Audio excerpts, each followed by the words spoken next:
All right, Ez, let's move over to our Raven. We got a Yes. we got a good Raven here today. So this is kind of a long one here. Who's this from? Chris. Sir from Chris. Sir Chris. Let me turn up my brightness on my computer because I'm getting old and can't read. Wait, hold on. Or is this from Lord Adam? No, this is from Sir Chris. Yeah, okay. Yeah. That's old. Okay. He says, "Hey, Ben the Knee, I have been listening to the podcast for a good amount of time. I'm a few episodes behind due to COVID. I hope he means that like, oh, COVID's going on. He's got stuff going on, like working from home or something. Not actually like, I have COVID. So Here we go. He says, I've been listening to the audiobooks as well. I really haven't done much in discussions or theories, but I just couldn't help myself on this one and I haven't seen this theory anywhere. I just finished the series again, but I've been extremely troubled by a certain chapter concerning Shireen Baratheon, and I thought I would share my thoughts. The chapter I'm referring to is A Dance with Dragons, chapter 53, John 11. Val's comments on Shireen were very troubling, calling her a monster and dead, and Jon and the Queen just can't see. Not that we know Val very well, but it seemed weird how blunt she was. Now we know she is a wildling and weakness is shunned, but still it was very cruel. Thus, it got me thinking, and perhaps the purpose of the comments in this chapter. There are a lot of questions concerning some plots that have not been answered yet. How was Shireen cured of Greyscale? She is burned in the TV show. How will that be different in the books? Why does Val consider her a monster? How did Melisandre gain favor on Dragonstone? How will her death or character matter in the books? Could this be answered in one simple theory? Could Shireen actually be dead? So this theory is based on a few assumptions that obviously some may see as incorrect, but for the sake of this theory, let's help explain the connection. First, Greyscale spread through its living host. Second, Stannis is not Azor Ahai, despite Melisandre saying it's so. Third, Jon will be resurrected, obviously. Shireen's cure of Greyscale was very mysterious, and the cure is not shared. Something we are aware of as far as magic in the world is revealed is the revival of the dead. We don't know exactly how it works, but we obviously have seen this with Beric and Lady Stoneheart, and there was an obviously assumption that Jon will be revived. Well, perhaps that is how Shireen was cured. Shireen could have been killed and revived, thus stopping the spread of Greyscale. A similar blood magic was done on curing Khal Drogo. Greyscale spreads through the host, but if the host is dead, perhaps this would stop the spread. Even in the show, Mormont's Greyscale is cured and all of the infected skin is removed, but this is not the case for Shireen, as her cheek is still scaled. Thus, perhaps Shireen is another character who was revived, just like Beric, Lady Stoneheart, and most likely Jon. Okay, cool, but who cares? Well, maybe it matters quite a bit. In the show, she is sacrificed to solve the weather and help Stannis' army, but ends up being the breaking point and causing the full collapse. Most assume that a similar act will happen in the books and potentially be the route to Jon's resurrection. But Shireen is not with Stannis' camp, and I feel like her sacrifice will have to get Stannis' approval. So even if she is burned at the stake, it would be at the wall. But the Queen or Mel could not act without Stannis giving the nod. So what is her fate? I think she could be the essential piece that ties Mel's belief in Stannis' purpose in the war story, and Jon. Jon obviously will be resurrected, but how? Melisandre is there, but she has not seen this power in the books. She obviously could try it and may have knowledge of it, but most likely come with some sort of blood sacrifice. Thus, this could be Shireen. But why would Melisandre do this? She may see Jon and think he is important, but nothing that would make her drop all faith in Stannis and switch to Jon. I think the switch of devotion will be because of her witness of his revival rather than her doing the act herself. Instead, what if this is a Beric transfer to Stoneheart kind of deal, and Shireen will essentially give the kiss of life to Jon? In this way, she dies by transferring her life and thus sacrifices herself and gives an explanation to why Melisandre believes Stannis was Azor Ahai. Melisandre misinterpreted her visions or misinterpreted exactly how the Lord of Light intended her to. Without Melisandre's belief in Stannis as Azor Ahai, Stannis would never have gotten to the wall and interacted with Jon. This false belief is all a lie to save Jon Snow. Jon would have died without Stannis' involvement. Stannis would not have gone to the wall if not for Mel's guidance and the belief that this is his true purpose against a true enemy. All was done for Jon in a way to create a scenario where Shireen can pass her life for Jon's, or to Jon. Melisandre could have been the one who came to cure Shireen, and in her attempt in blood magic, she essentially killed Shireen and revives her. Stannis and Queen Selyse became a true believer in Melisandre and in the Lord of Light, and Melisandre was probably like, how did I get this power? There must be some purpose here. This would be an interesting twist as to how these plot lines tie together. How would Stannis react when he hears the news that his daughter was sacrificed to save Jon? Perhaps Stannis will beat the Boltons and then march on Jon, or it distracts Stannis from his strategy, and he ends up losing morale by his retreat back to the wall. Who knows? This theory, if could be true, could impact the story and conclude Stannis' arc. This would flip Melisandre's devotion toward Jon. How would this impact the relationship with Queen Selyse and the Queen's men? Would love to know your guys' thoughts and potentially your discussion, but I think it ties a lot of unknowns together on how the Lord of Light or some other being out there moving pieces are sending visions, cough cough, three-eyed ravens, blood raven, Bran. Thanks, Chris. Wow. He actually got me thinking there, and that's really quick here. Not that I don't want to. As I'm kicking over some stuff here, you got me kind of thinking here, real quick here. I'm kind of thinking if a red priestess were the one. I can't remember how Shireen's.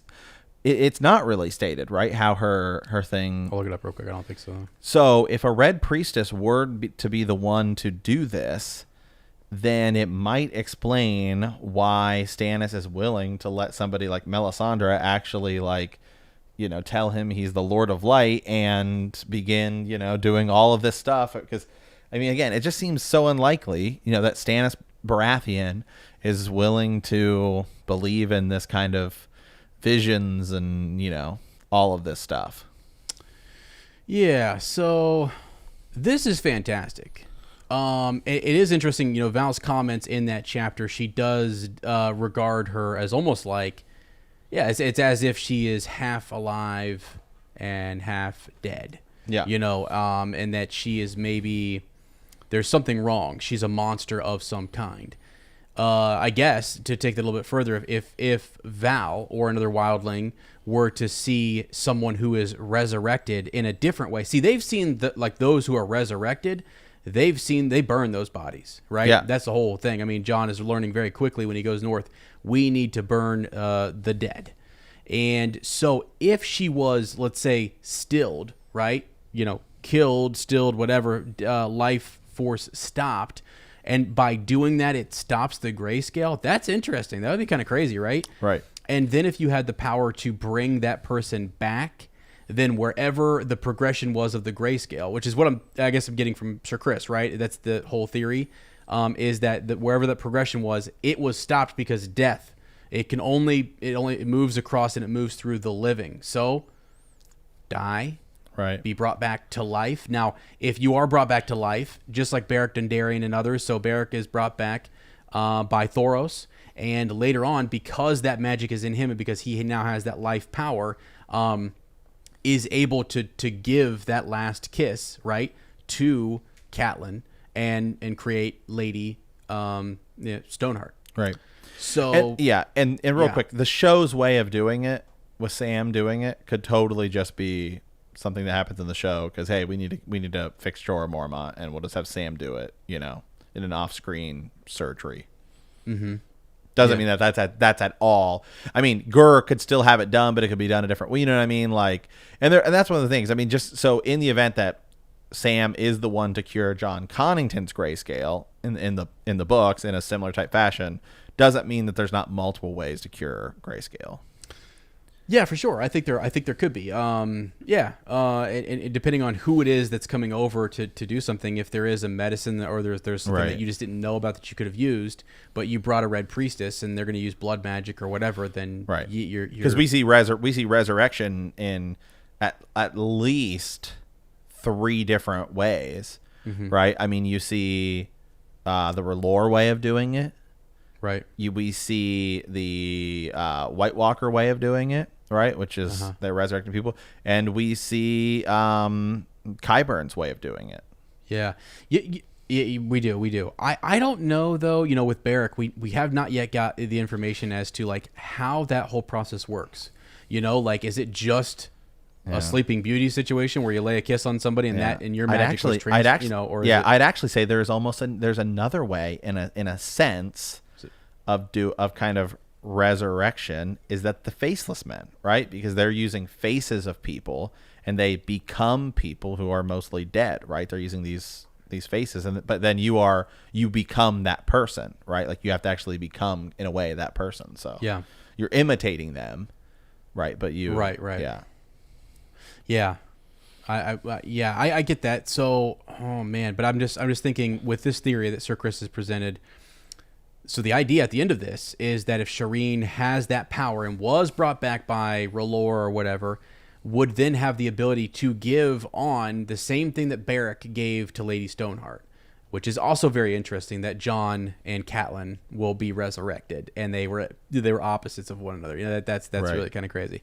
I don't see why Shireen. The only thing I have with I love this, but is like, would Shireen do that? Does Shireen even know how to do that? I don't know. Yeah. Or as he's hinting at, was it that Melisandre, and what you're saying is that was Melisandre or someone else from that priesthood there and helped with Shireen's recovery? I just did a quick search. I was trying to figure out maybe how they talk about the difference in with grayscale in children versus adults, and maybe a couple cases where it didn't spread as much or it was able to be stopped in children, but in adults there was no known.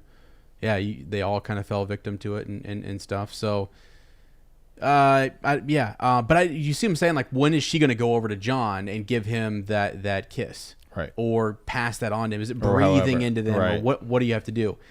Or is it Melisandre who knows that's a way in which we can do it? Because seemingly Thoros kind of stumbled across this, right? Loved his friend and everything, and when he falls in battle, does what he can, and then boom, he's brought back to life. Like maybe Melisandre does know those powers, right? But understands that Shireen has this gift, right? The only other one we don't necessarily know is Khal Drogo. Like I would say, it is possible that Khal Drogo actually died, and then she brings him back, and he's just like a zombie vegetable type, vegetative state. But maybe that's what it's like if you're dying and they kind of hold you on. Is it almost better for you to die and then come back? Don't know. Yeah, I don't know, but I really do like this. It's a crazy thought because we are trying to figure out what in the show that was a pretty big, bold decision, right? To kill, to say, yes, we're going to sacrifice my daughter. That shows absolute desperation, complete abandonment of all of your morals and principles and all. That's major kinslaying. You know what I'm saying? Yeah. Like, that's wild that happened. So I don't think that would be Stannis starting, going from one side to the other, like just a complete transition and becoming almost a villain. You know what I mean? Yeah. At that point, you're almost just like, this guy is dealing in some shady, dark stuff, and he's willing to win at any cost, which reminds you of Euron Greyjoy, actually, a little bit, and someone who's willing to turn to sorcery that could kill tons of people, and he's killing people that are close to him. He's trying to acquire Edric Storm. He's willing to kill his daughter, kill his brother with Shadow Spawn and things like that. And it's actually... the crazy in the show, it's like, okay, he's weaker because she's already used, like the Stannis has become more gaunt and more and weaker because he's already given up some of his lifeblood or his power, to Melisandre, so that his energy, essence, whatever, so that she can go attack the individuals that she does with his shadow. So yeah, now you're in a position where I don't think he would give the nod. I actually don't see. I guess what I'm saying, if it goes that way in the book, I don't know that Stannis is going to say, yes, you can kill my daughter. I think it's the one thing he kind of like holds on, like he thinks, really keeps him. He loves her. There's just so much stuff that has to happen with Stannis. But it would be interesting though, is if she does die up there and it's something mysterious, and Stannis goes and gets enraged, and instead of Jon coming down to face Bolton, perhaps Bolton's already been handled by Stannis, and it's Stannis marching back north. I mean, that could be kind of wild, and maybe he is at odds with his wife. Maybe it is her. Maybe she's the one who does it. And that completely breaks him, because I still see Davos being, regardless of who gives the nod to do it, I do think there is going to be that Davos Melisandre dynamic. Yeah, it's been building the whole time. We've been seeing that left and right. So yeah, how does she die? Melisandre? No, Selyse. In the show? Yeah. Doesn't she get her throat? I can't remember. Does she jump on? She kills herself. Does she kill herself? I think she does. Kills herself. Yeah. I think she kills herself because Jesus. I gotta look it up. I forget. I think she kills herself. I try to stay away from the show because she can't live with live with it. Mm-hmm. It gets pretty muddled in my mind.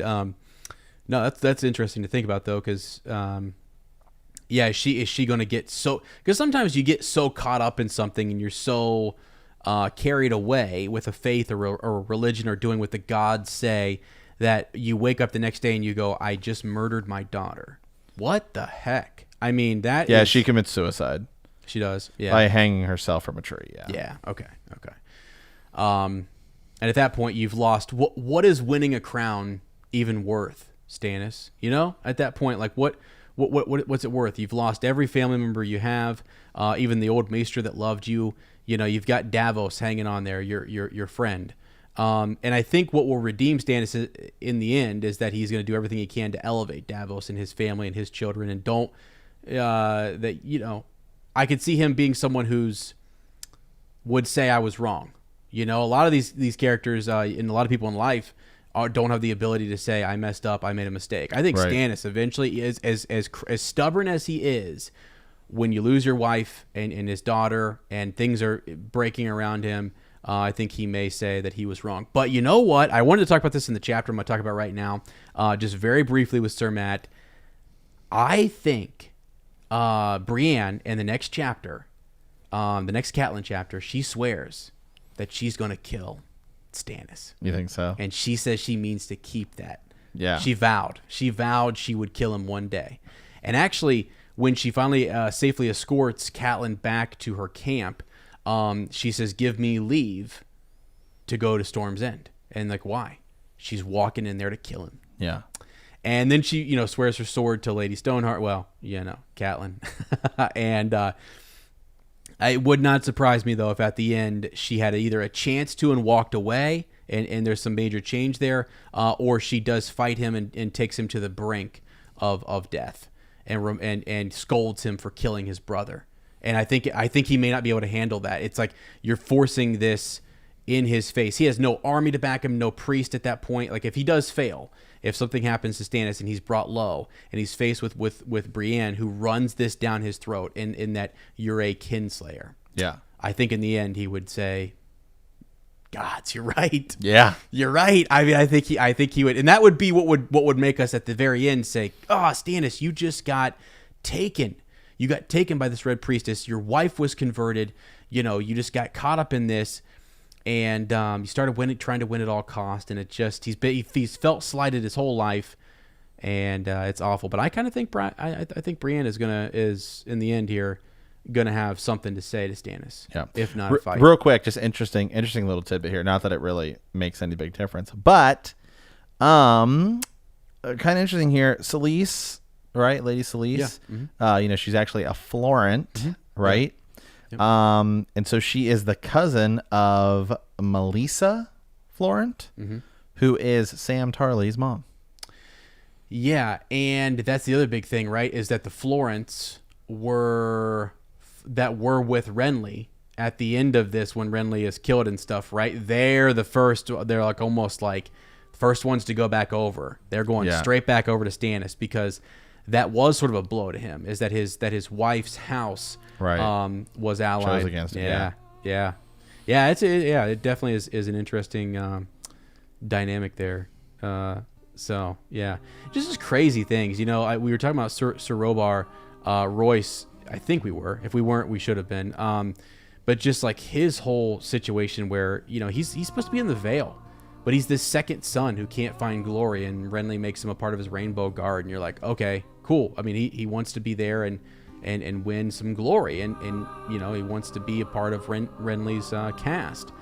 So yeah, it's funny when you get some of these houses that are in way different regions, or they're switching alliances and stuff, and you're like, oh, that's something to watch out for. Got to keep an eye on that. Yeah.